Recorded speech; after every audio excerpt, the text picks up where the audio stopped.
Hello everyone, Scott here from Pillow Partners with this week's Scott's Believe It or Not. And this week, can you believe you have someone living in a skip?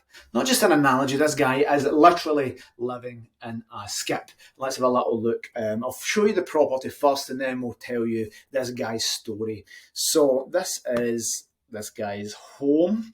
And again, a skip that's been built out. If you've ever seen people hiring skips, especially in the property refurb world, people will buy a small skip, but they'll put bits of wooden doors and everything and tables in so they can really fill it up to the top, very much like that. So Harrison's an artist here, so I'm assuming that's where he got the idea.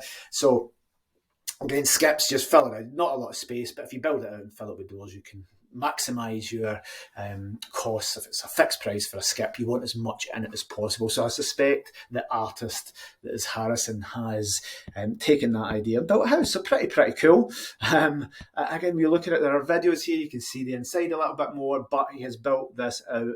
Again, great use of space, and big Harrison with a big cheeser on. He's quite happy there. So £50 a month to hire the skip on a bit of wasteland and £4,000 build cost. So if you read the story, he's going to be staying there for a couple of years, maybe saving up a deposit or whatever. But if you can get that for £4,000, again, you blast over to Canary Wharf for all these areas and you could be paying £4,000 a month for studio flats in some of these areas. So build that. I don't know if where it gets electricity or water or takes a shit. I don't know these things. It doesn't go into detail, but he's built a house there and £50 a month. That's you need to do what you need to do in London, and prices are crazy. So let's go back to this story because I wasn't going to do it. I think it's a really cool for the series Scott's Believe It or Not as somebody actually living in a skip.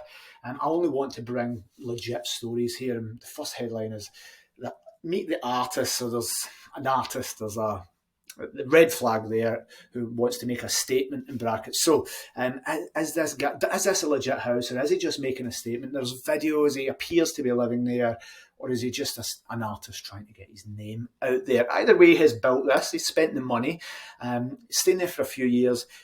Would people rent this if this was an Airbnb? Would they? How much would you rent it for? You definitely couldn't rent it for prices that normal houses would go for. Where do you do the toilet?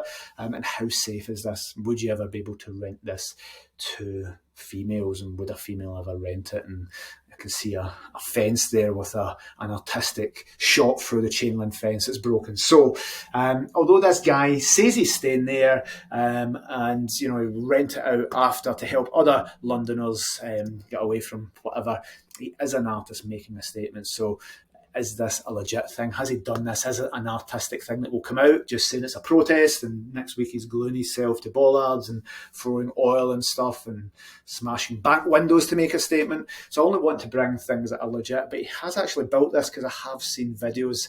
So living in a skip, would you stay in a skip to save some money? I mean, I'm just back from London and to stay for 3 days, does rack up. I know lots of people from London. Prices are crazy. So the guy is saving a massive amount of money. It makes sense. But is this just a statement? What do you think, guys? Is this just him trying to get his Instagram followers up and be a bit of a card?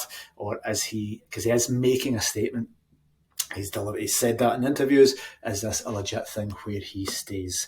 Let me know if you guys know anything more about this. But quite interesting. It does show what you can do with a skip, and it does show how creative you can get with spare land and getting accommodation where I wonder if this requires planning permission.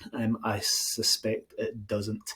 Anyway, any other stories about this, any other cool things, creative use of spaces, pop them over and I'll put them in next week's episode.